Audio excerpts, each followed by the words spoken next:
1 2. Iko. Check 1 2. Iko sawa.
Hello. Này.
Nakuja naye nikifika hapo nakata hapo.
Nipite ndani.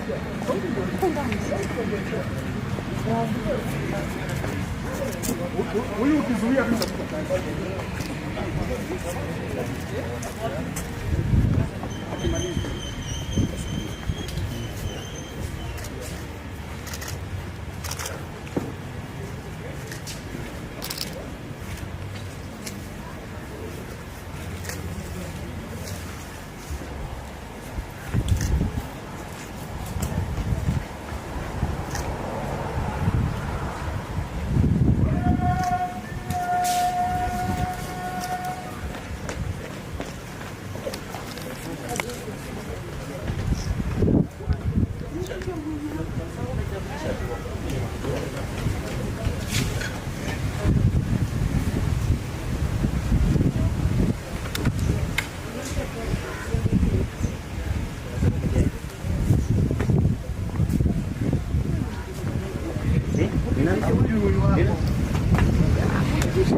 I've been pleased to call to leadership positions in this republic. We seek guidance to treat and consider all matters that shall come under deliberation in so just and faithful a manner as to advance the peace, prosperity, and welfare of our county and of those whose interests you have committed to our charge. Amen.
Order number 1, administration of oath.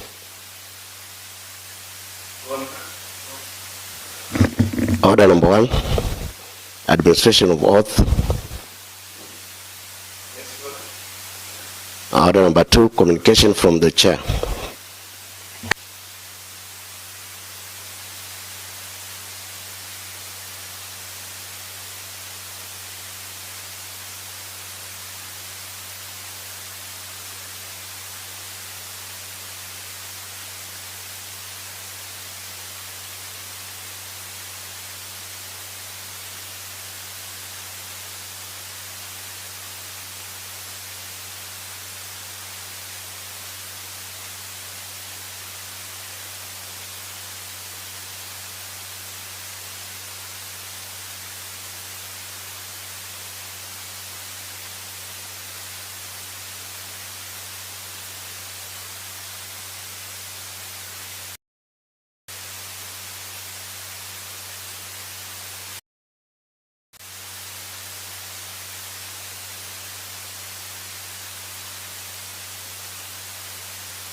The Honorable Speaker of the County Assembly of Vihiga, Deputy Governor, Vihiga County, Honorable members of the County Assembly of Vihiga, the Clerk of the County Assembly of Vihiga, the County Executive and the staff present, the County Assembly staff present, invited guests and members of the public, the representative of the County Commissioner, members of the Fourth Estate present, all the residents of Vihiga County present, and those watching and listening to this address through digital media and radio.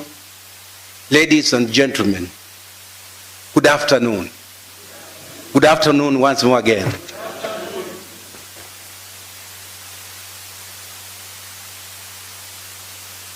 Honorable Speaker, it gives me great pleasure to be in this special assembly sitting this afternoon to deliver my fifth State of the County address in line with my statutory obligations as provided by the County Government Act 2012, Section 30K. This is my first address to this Honorable House in my second term as a Governor of Vihiga County.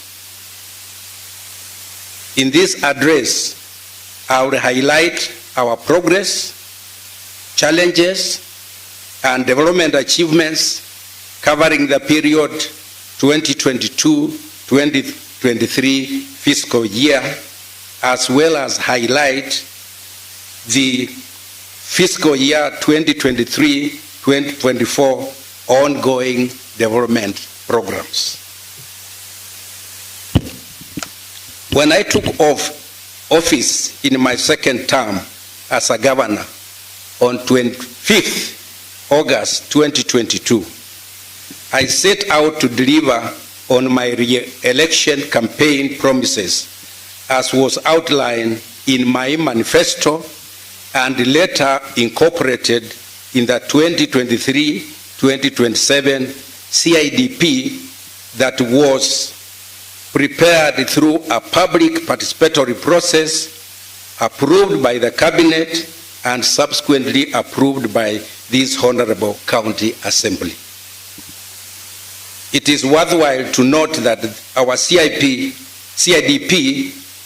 is our development blueprint until 2027-2028 fiscal year. The improvement of socioeconomic welfare of the people of Vihiga is anchored in the national aspirations as spelled out in the bottom-up economic transformation agenda of the national government. Therefore, its successful implementation will entail cooperation and partnership with the national government. The implementation of the CIDP commenced during 2022-2023 fiscal year and is ongoing. However, it should be noted from the onset that due to the current high cost of living in our country, the implementation of the same has encountered numerous challenges. At the national level, one of the primary contributors to the high cost of living is inflation. This has greatly impacted on the value of the shilling, which in turn has seen the increase in prices of goods and services. Increase in our county operational costs, rising imports costs, and fluctuating exchange rates, which have largely contributed to the increasing inflation. This has been compounded with high levels of unemployment in the country, coupled with the high cost of energy and increased statutory taxes and levies in the country.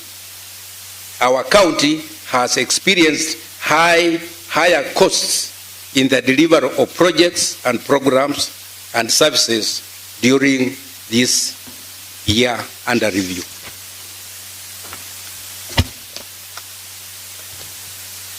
At the county level, we also experience our own challenges that continue to impact on development and service delivery to our people.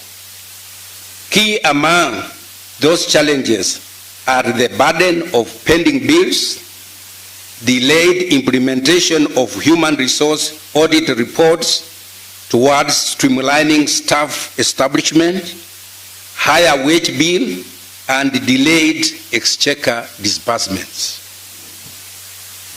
Honorable Speaker, despite of all these challenges, we have made significant progress in the implementation of our projects and programs as well as service delivery. This has been realized partly through the reorganization of the government by issuance of the Executive Order Number 1 of 2022 and the appointment of the County Executive Committee members and chief officers, as well as implementation of performance management. The achievements we have made have led to our county being recognized and awarded at the national level for making great strides in the improvement of the service delivery and development in various sectors. Honorable Speaker, to highlight a few of these feats Vihiga County was recognized to be among the 17 counties that have contributed immensely to the country's gross domestic product, GDP, with a metric of 4.5 per capita.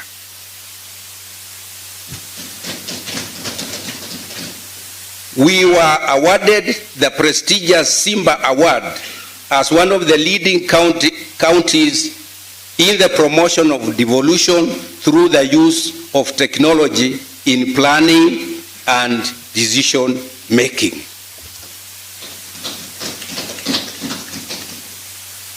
We were also recognized as the best county in Kenya as a result of having excelled in maternal child care, health care, skilled delivery, and full vaccination of our children. This was announced during the Kenya Demographic and Health Survey report. We have also been recognized in the Ministry of Health for having the best community health care program in the country, with the Kimomoi Community Health Unit being recognized as the best CHU in the country by the Ministry of Health. During the African Climate Summit Conference in Nairobi in September 2023, Vihiga's success in the implementation of climate action at community level was recognized and recommended for adoption by other African countries as well as globally. Honorable Speaker, today, as I give this address, His Excellency the President is awarding Vihiga County as one of the compliant counties in all regulations and grievance redress mechanism as recommended by the Commission of Administration of Justice, the Office of Ombudsman. We were also ranked county after implementation of Sustainable Development Goals, SDGs, by the SDGs National Multi-Stakeholder Conference. Honorable Speaker, Vihiga continues to be the leader in the use and promotion of geospatial technologies, that is GIS in Kenya. To date, 35 counties have visited Vihiga for benchmarking. Further, with the UN, FAO, that's Food Agriculture Organization, and the European Union, we are championing the use of GIS in digital land governance in all the 47 counties. The last I wish to mention in our continued dominance and exemplary performance is in the sporting arena. We are the county that boasts of having 6 teams playing in the National Premier League. These teams are Vihiga Queens, Bunyores Alex, Sosa Assassins, are playing in the Women's Premier League. While Vihiga Bullets, Mulembe United, formerly Vihiga United, and Rwanda Villa are in the National Soccer League. Vihiga Queens have been national champions for the 4 consecutive seasons and are also the champions of the 2021 CECAF Women Champions League qualifiers, that's the CECAF region. Thus, they represented East African region in CECAFA Women Championship League tournament in Egypt. This year, they played in the CECAFA tournament in Uganda, where they emerged as number 4. Honorable Speaker, Vihita under 19 Talanta Hela Boys Society emerged as the Western Kenya region champions. And they will represent the region as the national champions this December in Nairobi. Last and not least, based on these stated national achievements and awards, it is apparent that as a county, we are nationally competitive. We are nationally competitive, and therefore we should be proud and celebrate our county. Honorable Speaker, let me now outline our sectoral achievements during the period under review. I'll start by looking at our resource envelope, finance, and economic planning. Honorable Speaker, the delivery of our socio-economic transformation began with the preparation of the third generation 2023-2027 County Integrated Development Plan, CIDP, a document that defines the development aspirations of the people of Vihiga County, out of which our national development plans are formulated. In the financial year 2022-2023, we prepared a total budget of Kenya shillings 6.6 billion for the county government of Vihiga, comprising of Kenya shilling 2.1 billion development budget, which is 32%, and Kenya shillings 4.4 billion recurrent budget, that represents 68%. The overall absorption rate for the financial year 2022-2023 was as follows: recurrent budget 93%, development budget 79%.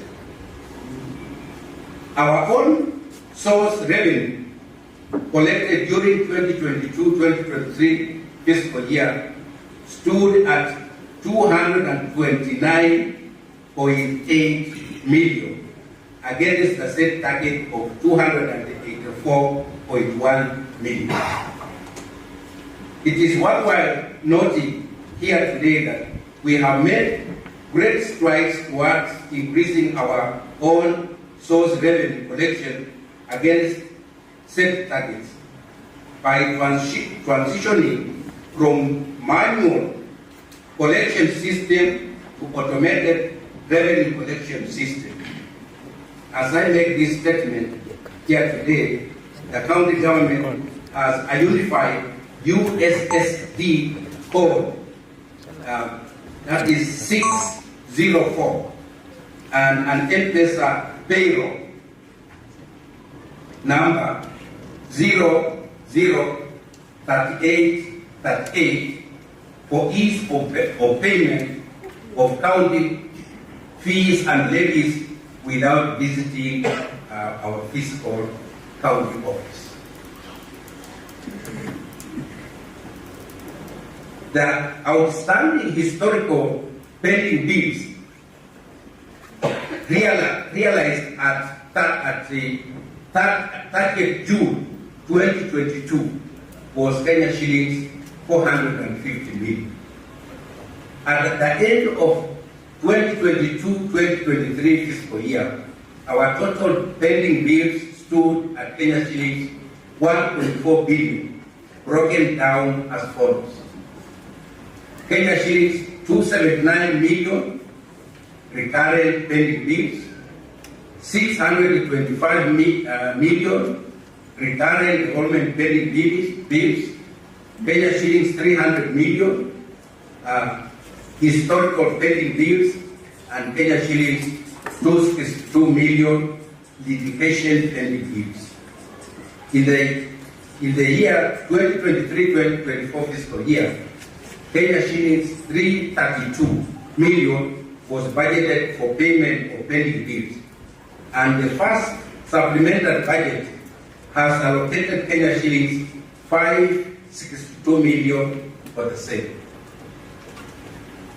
As at 31 October 2023, Kenya shillings 271 million had been paid, leaving a pending balance of Kenya shillings 1.2 million. We expect to pay further Kenya shillings 562 million in the current fiscal year. A deliberate commitment has been made in my administration towards clearing existing pending bills and managing generation of new pending bills by committing to strict adherence to the budgetary allocation in terms of current projects and budgeted pending bills, adoption of payment plan to clear the bills as they fall due, ensure pending bills not paid at the end of the financial year are budgeted and paid as a first charge, appointment of ad hoc committee to review pending bills from time to time, and complete elimination of manual use of LSOs and LPOs in procurement. During the period under review, the sector prepared the annual development plan, the county budget review outlook paper of 2022, the county fiscal strategy paper, supplementary budgets, Vihiga Finance Bill 2022, Appropriation Bill 2022, that were approved by the Cabinet and by this Honorable County Assembly for implementation. Honorable Speaker, allow me now to move to the next sector, that's county public service. And we are looking at the reforms that will reform this sector. Honorable Speaker, the Vihiga County Public Service is mandated to formulate and implement public administration, human resources, and information communication technology policies and institutional frameworks in collaboration with other departments and relevant institutions.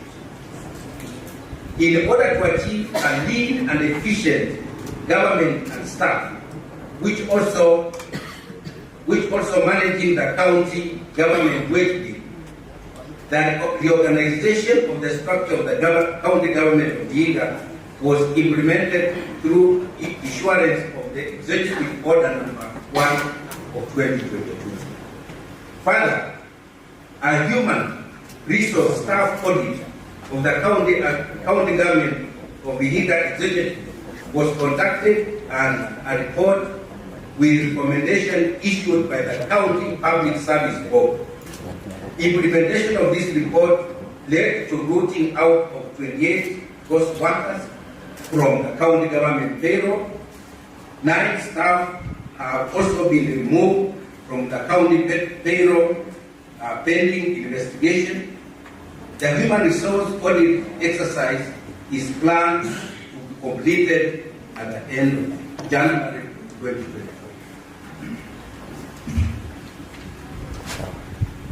Our reforms in the government of Vihiga County on Vihiga human resource management have realized issuance of integrated payroll and personal database (IPPD) payment numbers to all staff of 3,305, realizing 100% transition from manual payroll. This is intended to manage the county payroll and wage bill through institutionalization, sharing monthly payroll with the chief officers for verification and sign-off. I'm also happy to report that we have successfully digitized human resource management records through operationalization of the Human Resource Information Management System and automated reconciliation of statutory returns, filing for NHIF, NHN, SSF, and KRA. These reforms have been further supported by the recruitment of Human Resource Information Management Systems, IT Systems Administrator, in the Human Resource Department and implementation of the Staff Biometric System Administration. Within this reporting period, we have managed to institute governance and institutional changes that are geared towards streamlining service delivery while ensuring efficiency, prudent rational planning, and adherence to set timelines.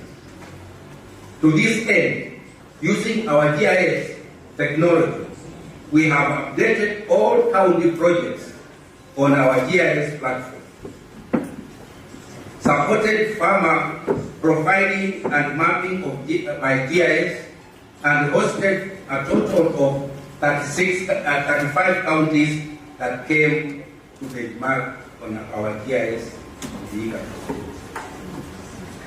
To achieve our vision of ICT becoming the backbone of our county government operation and service delivery, we have revamped the county website, approved the ICT policy by cabinet, developed draft ICT strategic plan, created corporate emails for staff, and deployed and customized human resource management information system. To ensure accountability and measure performance of all our county government executive and staff, we instituted performance contract management. I have signed performance contracts with the county executive committee members who have signed with their respective chief officers and directors. We have gone further to develop performance management guidelines and conducted performance appraisals and monitoring and evaluation supported by our SDU unit. We have greatly improved our disaster emergency management in the county government of Vihiga through creation of fully fledged Directorate of Disaster Management. The department has made great strides in the development of reference, redress, and feedback mechanism in the county. Currently, this department is also playing a lead role in the county El Nino preparation by sensitizing the public on the role the county is playing in the mitigation to avoid casualties during this period of rainfall. This has been achieved in partnership with the national government and support through partners like Kenya Red Cross. To enhance communication and awareness of county programs and projects, the county initiated a program on our digital media platforms, as well as on Vihiga FM radio called Vihiga Mukihi, which shares our sectoral achievements and progress for the implementation of our CATP. During this period, the County Alcoholic Drinks Control Unit registered and inspected 720 outlets within the county, issuing licenses to 420 outlets and collected 1.3 million in Q1 of 2023 against a target of 2 million. To enhance monitoring and evaluation of the county government, we have formed the Service Delivery Unit in the Office of the Governor that has supported department projects, inspection, verification, reporting for effective project delivery. The sector has enhanced public participation through formulation of county draft public participation policy and supported departments to carry out their public participation exercise across the country. I'm pleased to state here today that we have prepared the draft Public Service Management Bill in consultation with the County Public Service Board and the county staff. We will soon be forwarding this bill to this county assembly for consideration. In collaboration with the national government, the preparation for the construction of the Kenya School of Government at Boyani in Vihiga sub-county has been finalized. A tender will soon be announced for the construction of the same. The school is planned to provide governance training courses to all the counties in the Lake Region Economic Bloc. Therefore, the school is destined to have a major socio-economic impact in our county. In collaboration with the Ethics and Corruption Commission, EACC, we have agreed to form anti-corruption committees from the county to ward level. These committees will undertake corruption risk assessment in their respective areas and report monthly on efforts being undertaken to eradicate the same. EACC has scheduled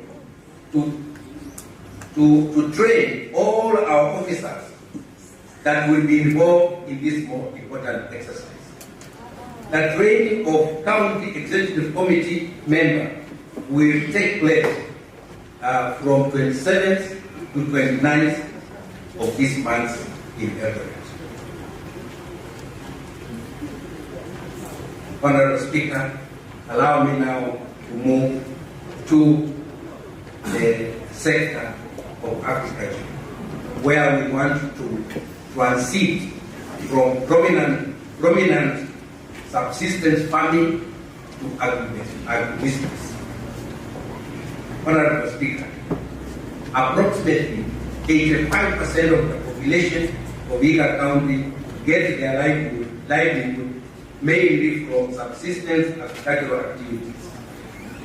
Our vision for the development of agricultural sector is steering the county towards an innovative and commercially oriented agriculture and food security economy.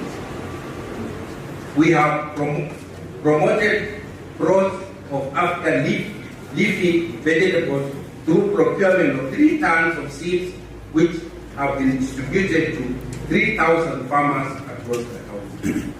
At the same time, 175 species of African leafy vegetables were also procured from the Kenya Agricultural and Livestock Research Organization, which were handed to the community seed bank in Rwanda. We have further promoted dairy farming in the county by buying and distributing bred animals to organized groups and supporting dairy cooperatives. We have made great strides in the development and promotion of avocado farming in the county through the supply of avocado seedlings to the farmers. Our efforts in the development of agricultural value chain and promotion of the agribusiness in Vihiga realized the construction of Hamisi and Sabatia banana aggregation and marketing centers under the NARIC program. This is a great move towards realizing the economic input of Vihiga County cottage industry through generation of employment opportunities by the industry and provision of value-added products to the local markets. Under NARIC 2, the department will work in collaboration with the Department of Commerce, Cooperatives and Tourism to promote the 5 agricultural value chains that have been identified to operationalize the county aggregation and industrial park being constructed in the county. The agricultural value chains are African leafy vegetables, poultry, dairy, bananas, and avocado. We have gone further to establish cottage industry by providing support, chicken processing and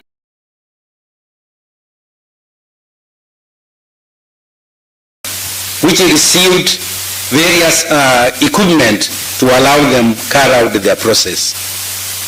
The group is currently processing about 10 chicken daily and plans to set up a chicken meat butchery in Majengo as well.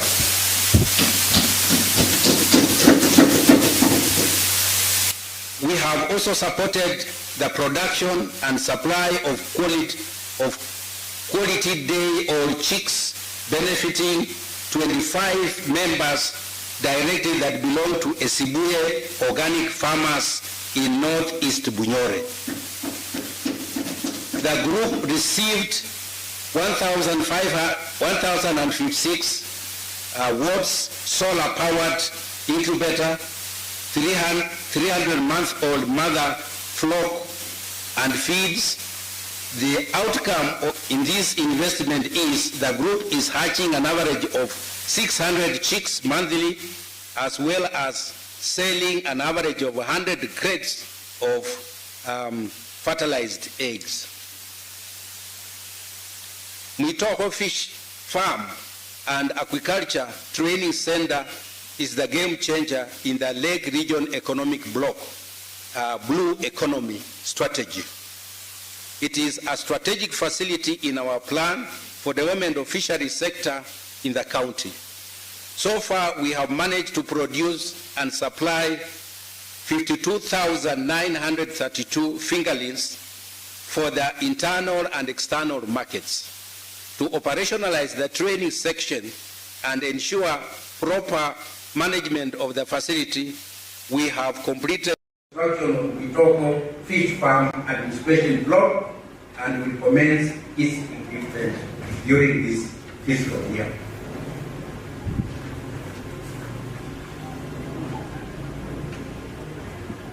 Additionally,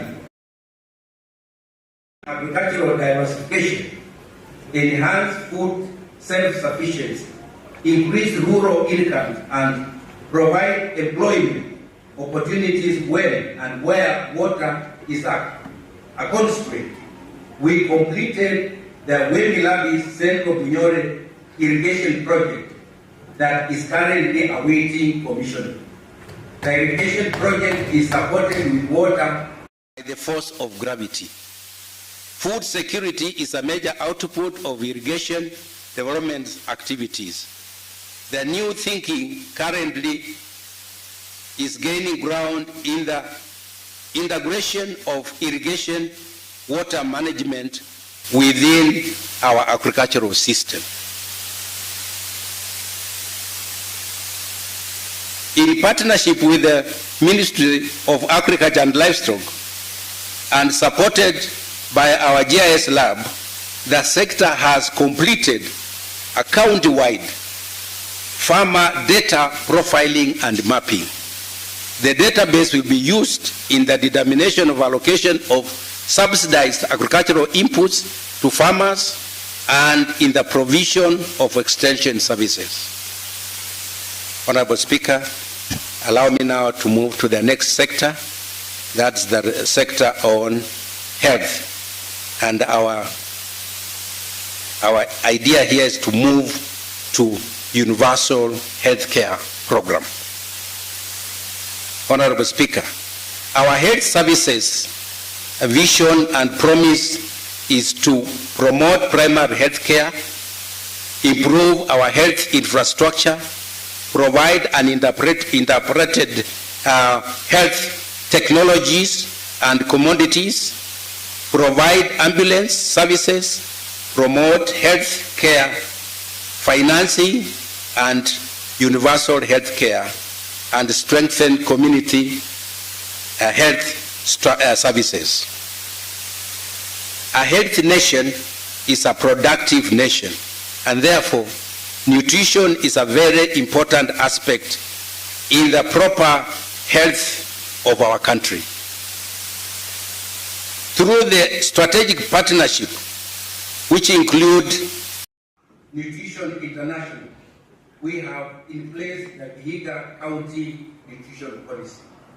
We have gone further to develop the draft nutrition bill that will be brought to this honorable House soon for consideration. Vihiga County is the first county in Kenya to attain 100% community unit coverage. So far, we have 1,450 community health promoters, CHPs, in the field. We were feted by the National Ministry of Health in Kericho during the Mashujaa Day celebrations of having the best community units in the country. Out of the 1,450 CHPs, 1,250 have received new enhanced skills and now awaiting refresher training courses. A great investment was made in preventive and promotive health services in the county. The outcome of this great effort was Vihiga County emerging as the top performer at 97% in the country on matters of vaccination, according to the Kenya Democratic Health Survey Program. It is worth to note that in the entire nation, Vihiga County is the first county to attain and surpass the World Health Organization recommendation of 5 kilometers radius to the nearest health facility. With 75 public health facilities operational in this great county, residents have access to health facility in under 5 kilometers from their homes. It is a feat, that has been achieved through the great effort of the Department of Health and the Honorable House, stakeholders, development partners, and people of Vihiga County. On 7th March 2023, we launched the National Malaria Vaccination in Vihiga County at Kimomoi Health Center in Hamisi, an event that was graced by the Minister of Health, Director General Dr. Patrick Amoth. This has seen the vaccination of over 25,000 children in our county.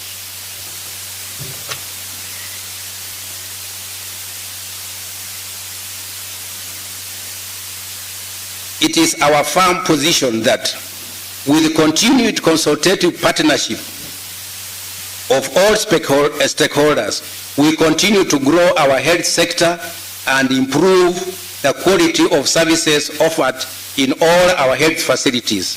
Some of the other notable gains in this sector, but are not limited to, are: we completed construction of non-communicable disease clinic in Hamisi, which is the only clinic of its own kind in Kenya today.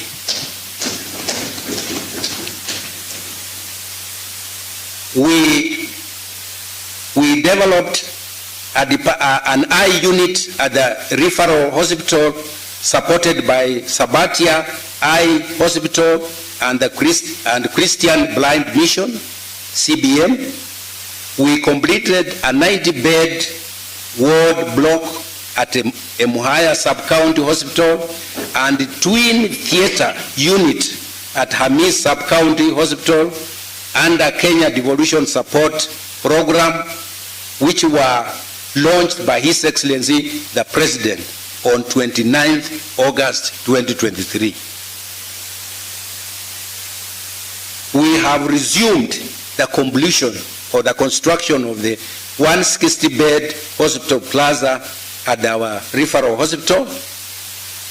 We have completed the construction of the county funeral home, and is only awaiting to be fully equipped before commissioned. And we have completed and commissioned the use of the medical waste incinerator at the referral hospital. Honorable Speaker, now allow me to turn to education. Honorable Speaker, we set out to provide an enabling environment for the thriving of pre-primary education, childcare, vocational education and training, including homecraft centers, by improving access to high quality and equitable pre-primary education and vocational education and training. We are also interested in enhancing strategic partnership towards development of priority programs and strengthening research, innovation, as well as monitoring and evaluation in the sector. Consequently, we set out and attain conversion of terms of service of 728 ECT teachers from contract to permanent and pensionable terms. We have also appointed and inaugurated VCT boards of management. The culmination of all efforts in this sector have seen enrollment of VCT rise from 1,800 in 2013 to 5,674 in 2023. We now have 34 fully registered VTCs in the county. It is worth mentioning that there has been some challenges with the salaries of the ECT teachers with their new terms of services. This has been occasioned by our budgetary constraints that we hope to sort out in the next financial year.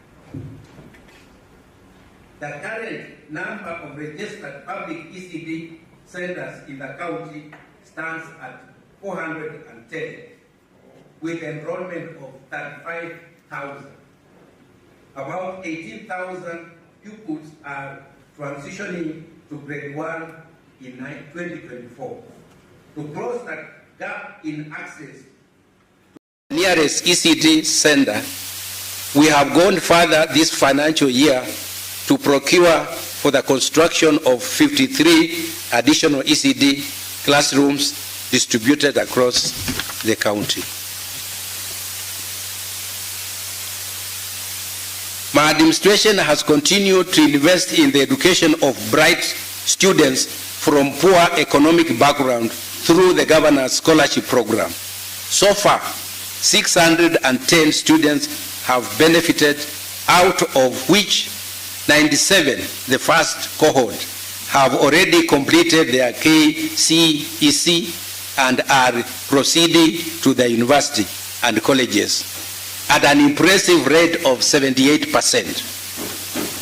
Of the 97 who sat their KCEC last year, 2022, 23 have been awarded scholarships by African Canadian Continuing Education Society to attend various universities. This is at the courtesy of the government of Vihiga County through the initiative of the Department of Education and the governor.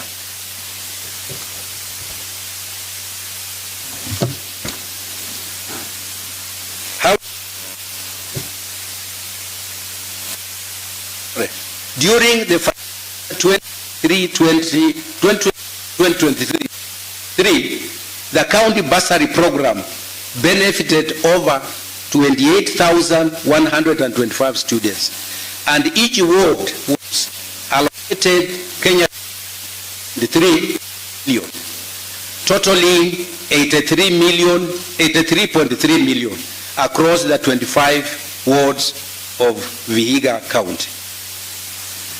Due to my love and commitment to education, I have agreed to provide bursary allocation of Kenya shillings 4 million per ward for the last cohort KCPE, which will transit to secondary schools next year. However,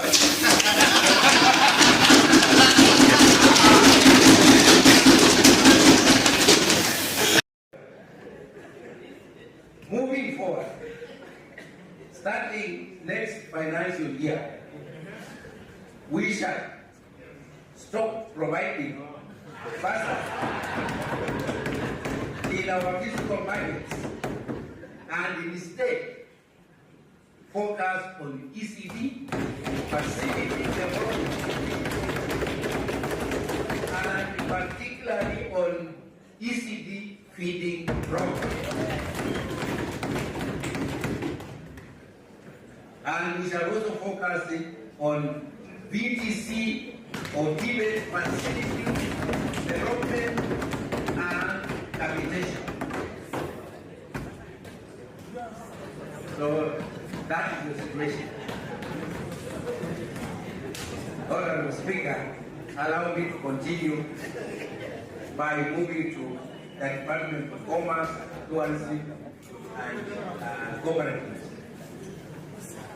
Honorable Speaker, in the course of promoting trade and investment in the county, we have made strides towards promotion of industrialization and entrepreneurship, tourism development, and cooperative growth and development. I am happy, Honorable Speaker, to report that in the last 1 year, we have recorded a significant increase in the number of plans approved for construction of various businesses and hospitality industry, meaning that we have now more people investing in Vihiga. So this is a good sign that we are moving in the right direction. We have completed installation of 30-meter high mast floodlights at Kabinjari Market and Banja Market in Banja Ward, 20-meter high mast floodlights in Kusikulu Market in Wemilabi. This has drastically improved the business and the security in these markets. In partnership with the Ministry of Trade and Industrialization, we broke ground for the construction of the Vihiga County Aggregation and Industrial Park in Luanda Railway Grounds. Development of the Vihiga CAIP is an opportunity to explore the economic development of Vihiga County with available resources and investment opportunities through value addition on agricultural products, facilitate manufacturing and processing industries, economic hub for the region and support for the local SMEs. I am indeed grateful to His Excellency the President for his support in the acquisition of the railway land in Luanda. I'm also further equally grateful to the Kenya Railways for agreeing to lease the land to the county government.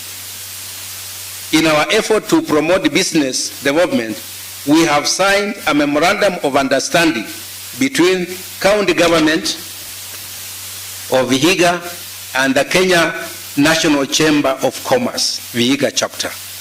The MOU will facilitate us to access national business opportunities. The Vihiga County Cooperative Development Fund Regulations 2023 have been presented and approved by the Cabinet. We have since commenced registration of cooperative societies within our wards, working with the Department of Agriculture. The sector in the process of developing Vihiga Cooperative Bill 2023 and the County Cooperative Development Fund Regulation 2023, which are already been approved by the Cabinet. Honorable Speaker, let me now move to environment and climate change initiatives. Honorable Speaker, Vihiga County has been a champion in the formulation and implementation of sustainable environmental and climate change adaptation and mitigation strategies in the country. As espoused in my manifesto and documented in our 2023-2027 CIDP, we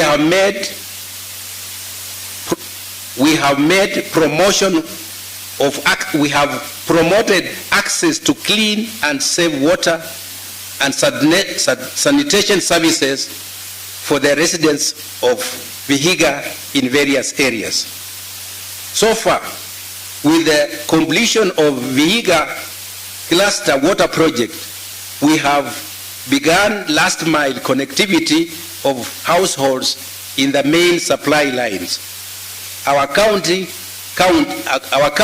water storage capacity currently stands at 5.5 million cubic meters, with 11,000 established connections serving 82,000 people.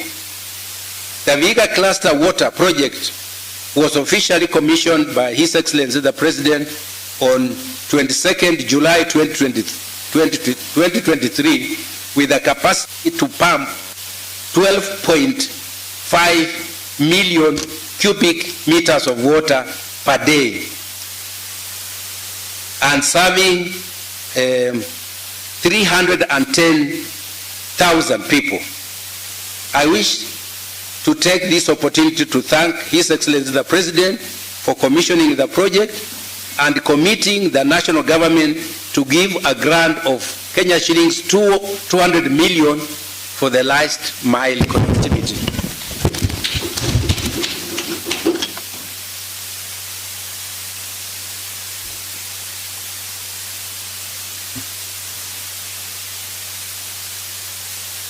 In order to turn around the management and efficiency of Amadsi Water Company, we put together a task force that assessed the structure and performance of the board, out of which a recommendation report was tabled. So far, following the recommendations, we are restructuring Amadsi Water Company and have hired a new managing director. Amadsi will be responsible for all the water schemes in the county. Once the restructuring is over, the company will also be responsible for the management of water schemes, all water schemes in the county. Our current major challenge is supply of water to majority of our households. We have budgeted for Kenya shillings 50 million towards this goal, in addition to the pledge by the national government support in the tune of 200 million. We have made investment in renewable energy with 50% of our water schemes being solarized. The scheme that have been solarized are Emanyinya, Emusire, Ebukanga, Ipali, Maseno, West Bunyore, Muibona, Chango, Evojo, Chekombero, Nadiradi, Kaptech, Muhudu, Kimomoi, Chepkoyai, Kimaragwa, and Maseno water projects.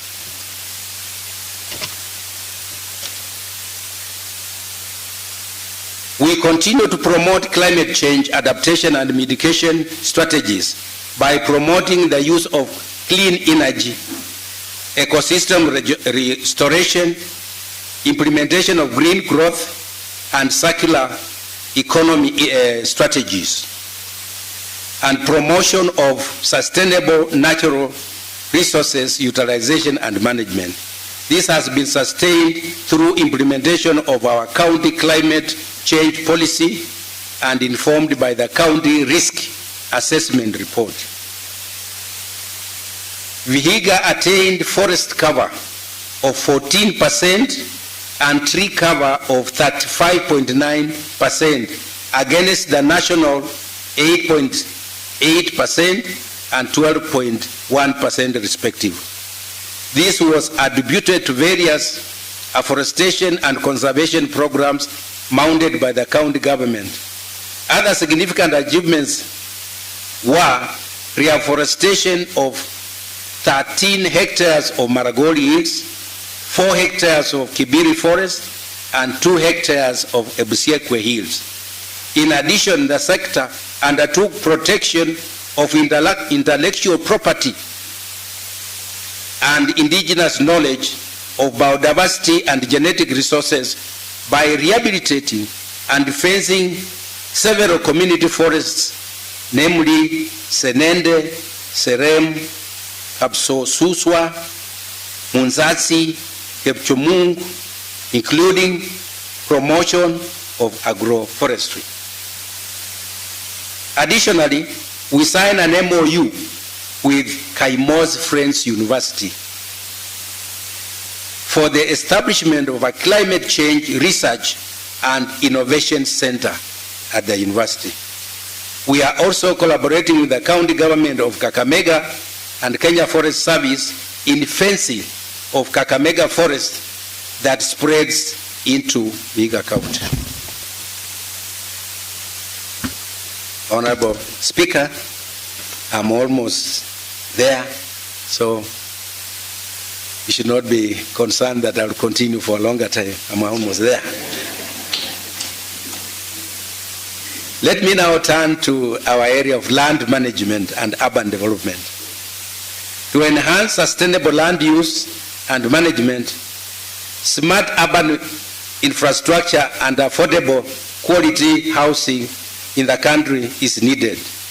We have directed our commitments towards promotion of efficient, effective, and sustainable land use, decent and adequate housing for all in a clean and secure environment. We have completed the preparation of local fiscal development plan for Luanda and Kaimos Cheptu. We have further advertised for the inspection of the plans as required by law. Now what remains, Mr. Speaker, is to declare these 2 towns municipalities. So very soon we will be declaring them as municipalities.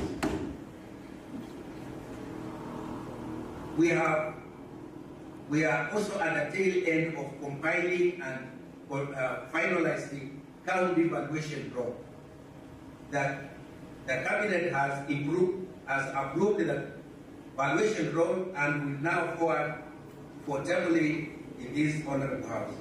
Once approved, it will enhance in collection of on revenue resource from land rates. The ongoing completion of governors and deputy governors residents currently overall works stand at 90%. The remaining phase covers fencing for the 2 residents connecting water, solid waste management, and construction of staff houses. Towards achieving sustainable waste management within Vihiga municipality, we have completed biodigester located behind Mbale prisons. It will serve as the referral hospital and its quarters. On the top of the biodigester, we shall grow bamboos and clean water shall be released in the wetland downstream. Towards affordable housing in Vihiga, we hosted His Excellency the President of the Republic of Kenya when he officially broke the ground for the development of 200 affordable housing units in Vihiga County.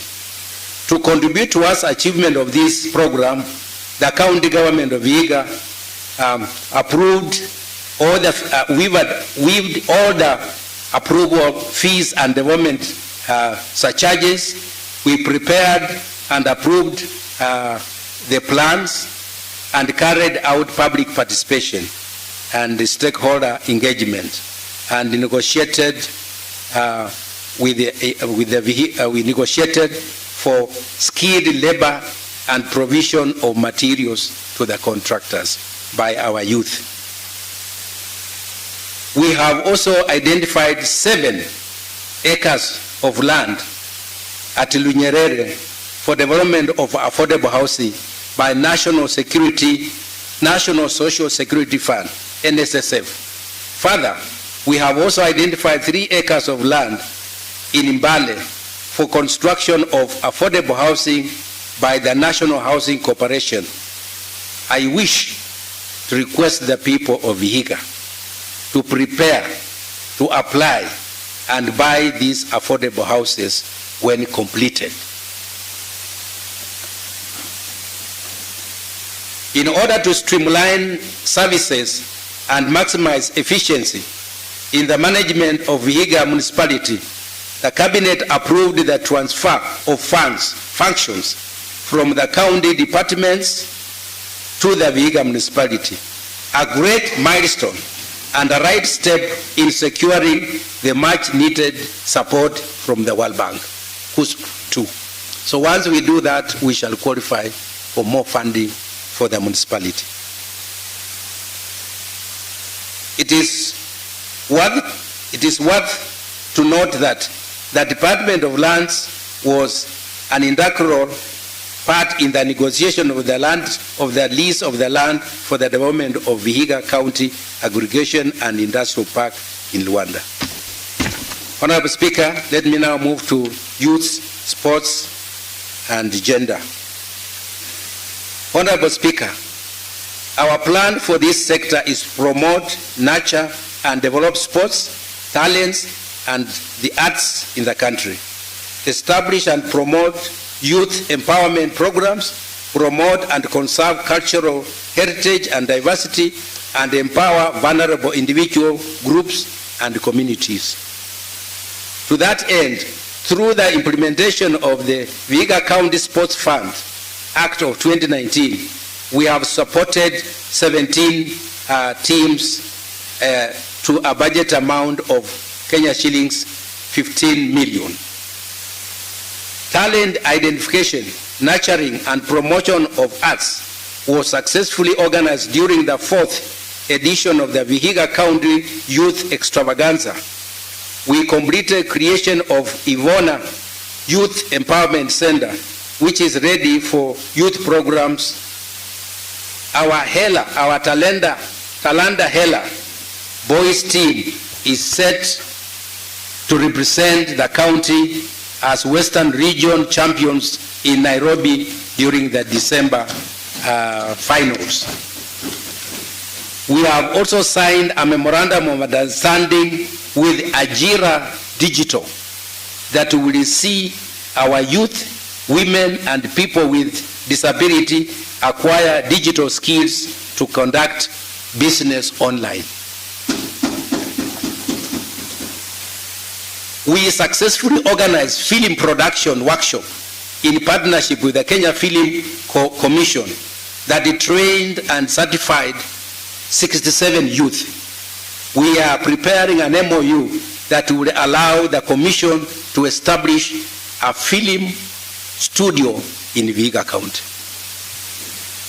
We have also successfully completed rerouting of Kisambai Hamisi Road to allow the expansion of Hamisi Stadium. Plans are underway to acquire more land to expand and construct Kidundu Stadium. Youth are a key constituency in the governance affairs of Vihiga County. The people living with disability in Vihiga County have longed for establishment and inclusion, and their inclusion in the administration and management activities of Vihiga County. To this end, we have commenced operationalization of the Vihiga Youth Service Act of 2022 and the People Living with Disability Act of 2022 by advertising for expression of interest towards formation of Vihiga County Youth Service Board and Vihiga County People Living with Disability Board. Towards the preservation of our culture and heritage, we have developed a draft of our culture and heritage policy. We have gone further to develop cultural centers at Shiru, Mungoma, Esbila, whose works are underway. The procurement to secure land in Chepkoyai for Terry Cultural Center is also in progress. In partnership with the National Museums of Kenya, we have commenced on documentation and digitization of our culture that will form a foundation for cultural tourism and education. We supported people living with disability with wheelchairs during the reporting period.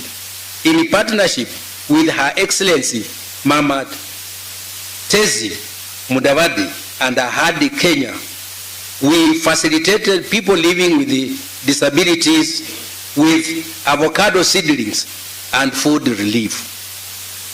Through Mudavadi Memorial Foundation Trust Fund and in collaboration with the Ushirika Wema Initiative, Mama Tesi also donated incubators and newborn warmers in Vihiga County for Vihiga County Referral Hospital and Idando Mission Hospital.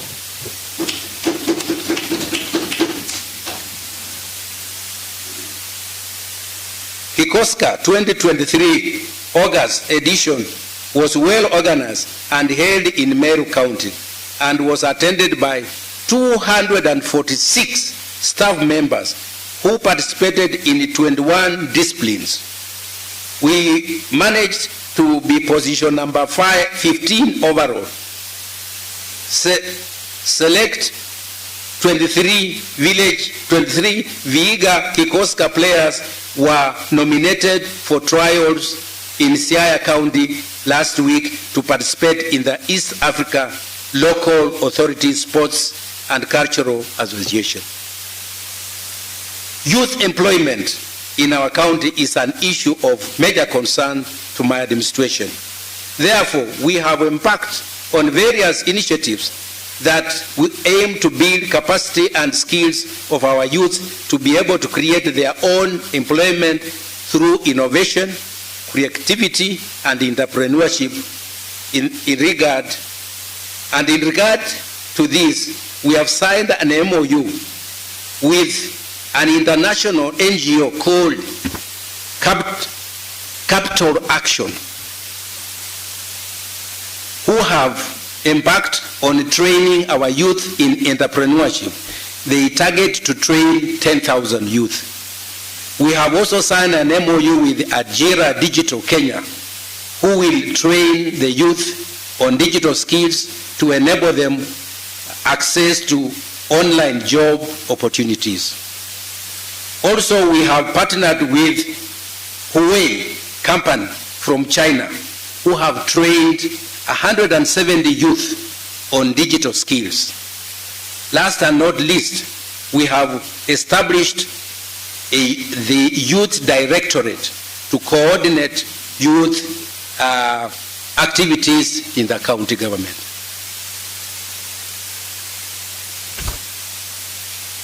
Honorable Speaker, on transport and infrastructure, the county government has a mandate to provide an efficient transport system and well-maintained infrastructure in a safe and secure environment to the people of Vihiga County. To that end, 154.6 kilometers of county roads have been maintained, with 3.2 kilometers paved under county labor-based road maintenance program. 1,037 kilometers of county roads are currently under maintenance, with 2,129 kilometers gravelled under the county government during the period 2014 to 2023. We completed the maintenance of 937 kilometers county roads under Kenya Roads Board and completed 90 river structures, that's box culverts, footbridges, and river crossings, under the county government during the same period. Through our 2023-2027 CIDP, we have envisioned upgrading of some of our main link roads to bitumen standards across the country. In collaboration with the national government, recarpeting of Stendikisa Emusutwi Road section is complete, with the rehabilitation of Emusutwi Kumsalaba Road currently undergoing. We also escalated the importance of upgrading to bitumen standards the Chavakale-Lusiola Eregi Road with the support of the Office of the Prime Cabinet Secretary. We are further engaging with the national government for partnership in the upgrade of various roads to bitumen standards. To mitigate the costly budget of maintenance of our county vehicles and machinery, we have completed construction and operationalization and use of our own county mechanical unit. With this facility, we have been able to maintain, service, and repair 5 heavy plant and machinery and 70 vehicles in this period under review. We have also trained 32 attaches, students from our county TVET institutions in the mechanical unit. To mitigate against emergency and rescue services, the county government of Vihiga acquired a free engine and rapid response vehicle, a fire engine and rapid response vehicle. We also went further to recruit fire marshals who have to date received 300 emergency report occurrences, out of which 183 incidences were responded to. Development of the county call center is complete, and we will soon launch together, we will be soon launched together to provide a new 24/7 services and a toll-free number. This will fast-track the reporting of emergencies and grievances, including corruption cases and poor implementation of projects. The 25 county markets have been installed with the 30-meter and 20-meter high mast floodlights in our efforts to enhance security and economic activities beyond the dawn hours. The road maintenance levy funds are no longer being budgeted by Parliament for counties since 2021 to 2022 fiscal year. Instead, the money is being channeled to Kenya Rural Roads Authority, KERA, for maintenance of constituency roads. It is therefore important for the public to be aware of the same, since as a county we have no funds to maintain these roads, although they are classified as county roads. We have given authority to KERA to maintain them. Therefore, we expect KERA will do what is required to maintain these roads until a resolution is got on how to move forward. So our MCS, make sure you get in touch with the KERA, because they have roads to be maintained in your respective wards, so that they do them to the standard required.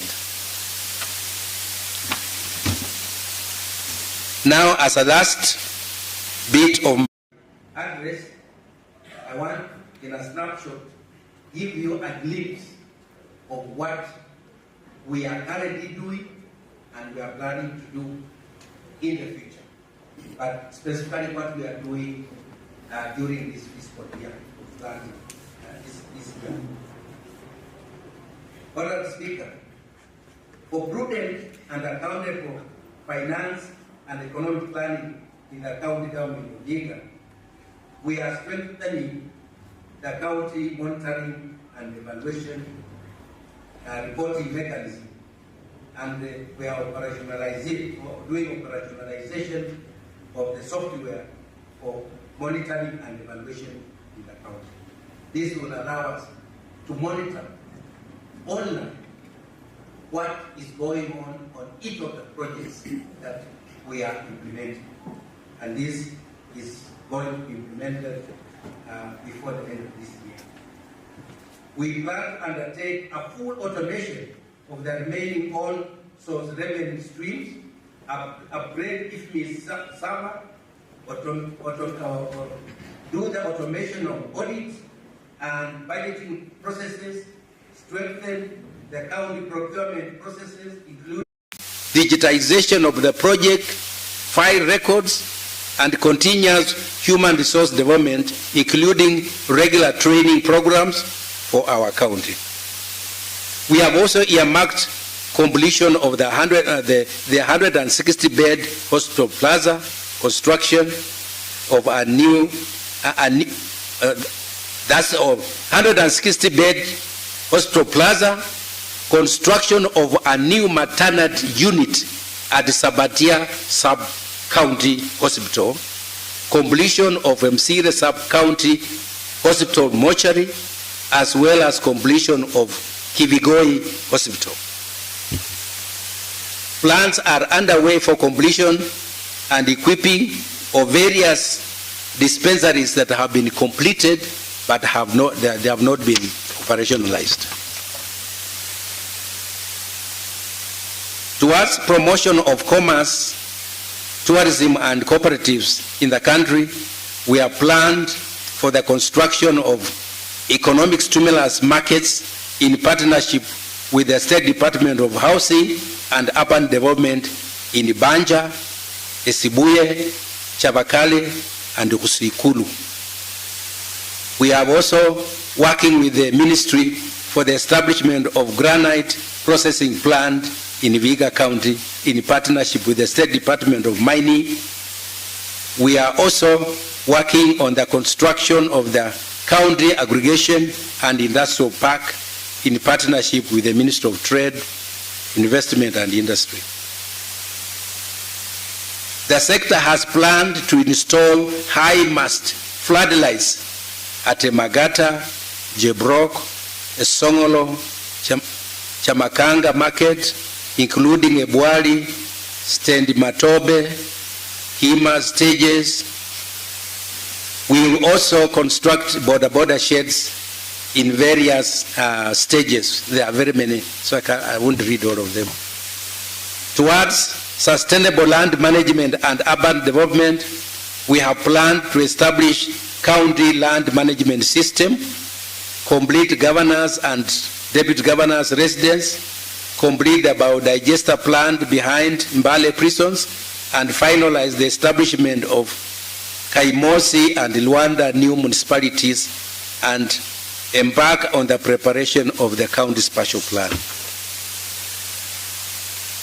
To implement last mile supply of Vihiga cluster water project, focusing on pumping, storage, reticulation, smart metering, treatment, water quality, and renewable energy, we want to focus particularly in the area of resource surveys and hydrological monitoring, as well as protection of the water catchment areas. We shall also ensure that Amatsi Water Company is fully restructured, made effective and efficient in service delivery, and becoming self-sustaining. Honorable Chairman, Honorable Speaker, in conclusion, there has been increased incidences of insecurity around the county, with the reports of petty thefts and sexual assault. This has been brought about mainly by the increased cases of unemployment, especially among the youth, alcohol and drug abuse, gambling, and neglect of the boy child in the community.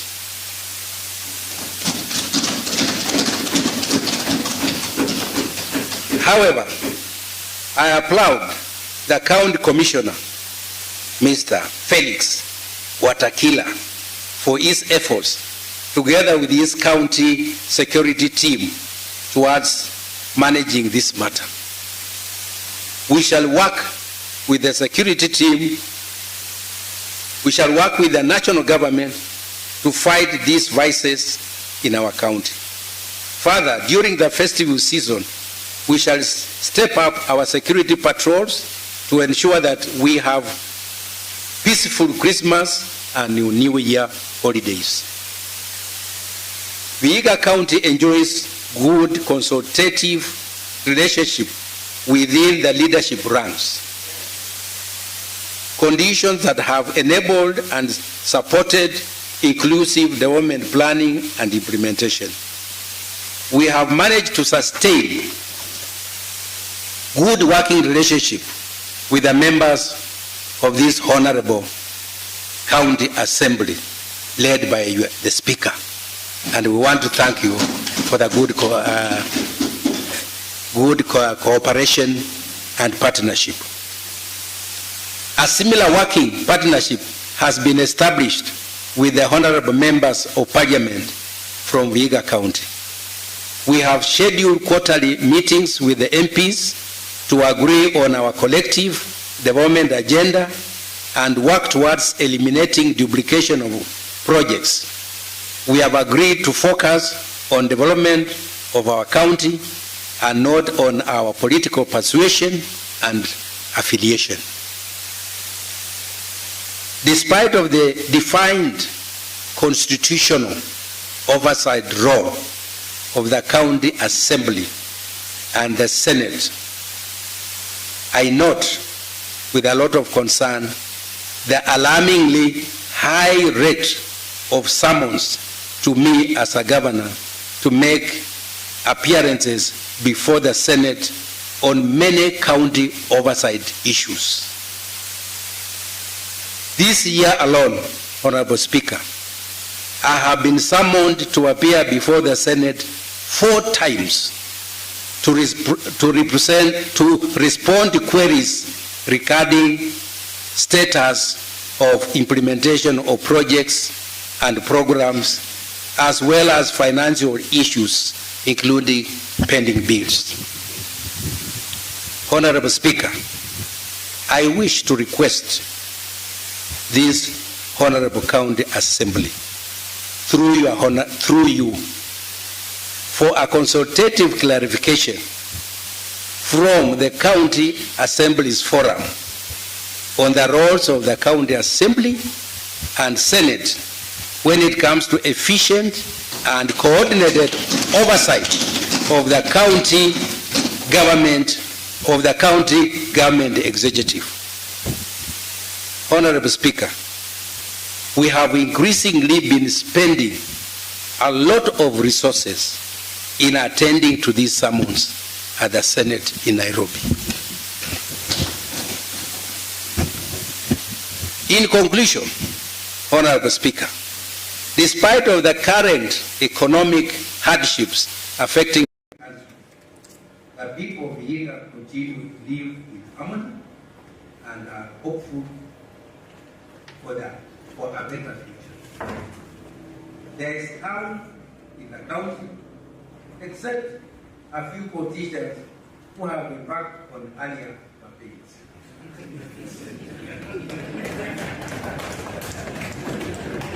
And Honorable Speaker, I wish those already campaigning would need calm and consolation. Because at the rate they are going, by 2027, there will be nowhere.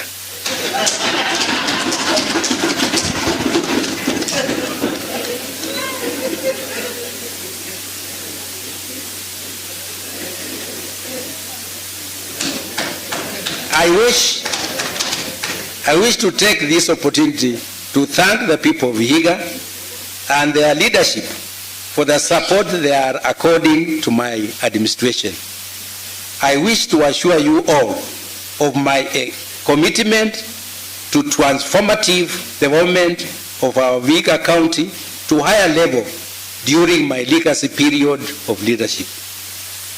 Finally, Honorable Speaker, I take this opportunity to wish the members of this Honorable House, elected and nominated leaders of Vihiga County, together with the people of Vihiga County, a Merry Christmas and prosperous New Year 2024. I thank you. God bless you. God bless Vihiga. God bless Kenya. Thank you.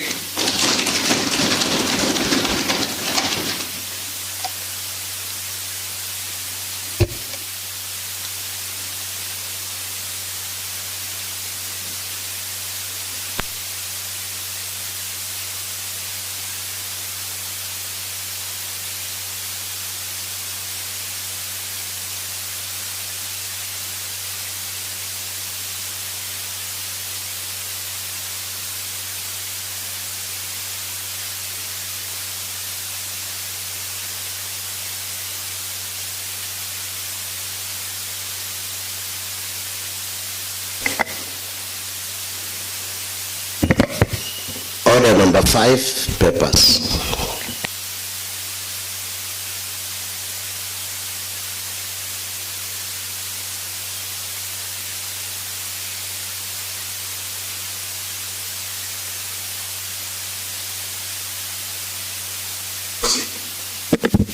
Thank you. Thank you, Honorable Speaker. Pursuant to the Vihiga County Assembly Standing Order number 31-4, I wish to lay before this House today, the 23rd of November 2023, the thanks of the County Assembly contained in the address of His Excellency the Governor.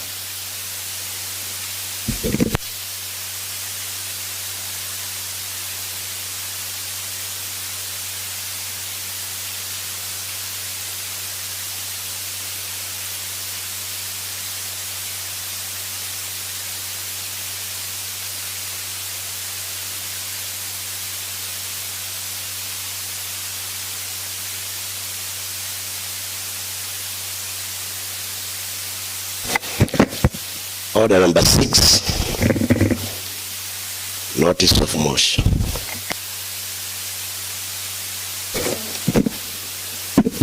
Thank you once more, Honorable Speaker. Honorable Speaker, pursuant to the Vihiga County Assembly Standing Order number 31-5, I wish to give a notice of motion that the thanks of the County Assembly be recorded for the exposition of public policy contained in the address of His Excellency the Governor. Thank you.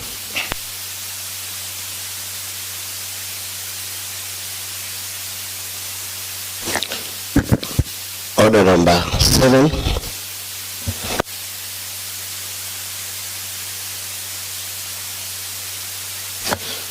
Order number 8, motion.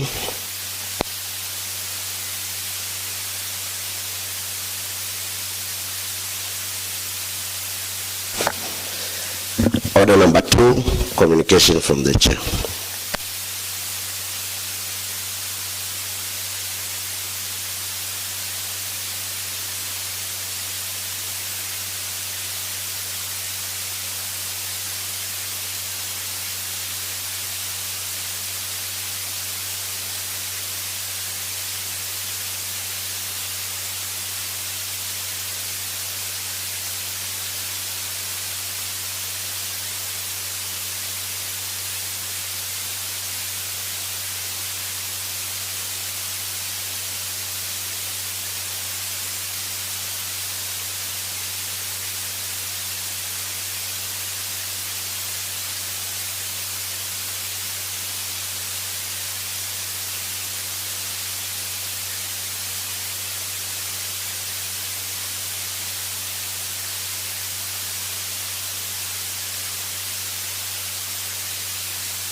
Unataka kuinterview mimi?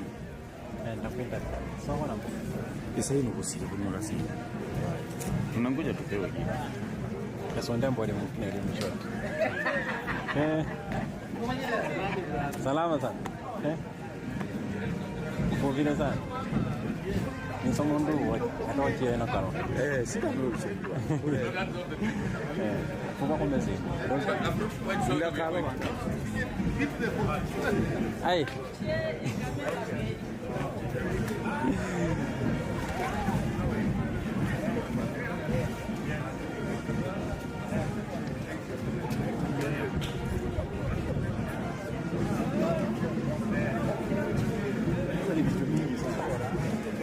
MC anje.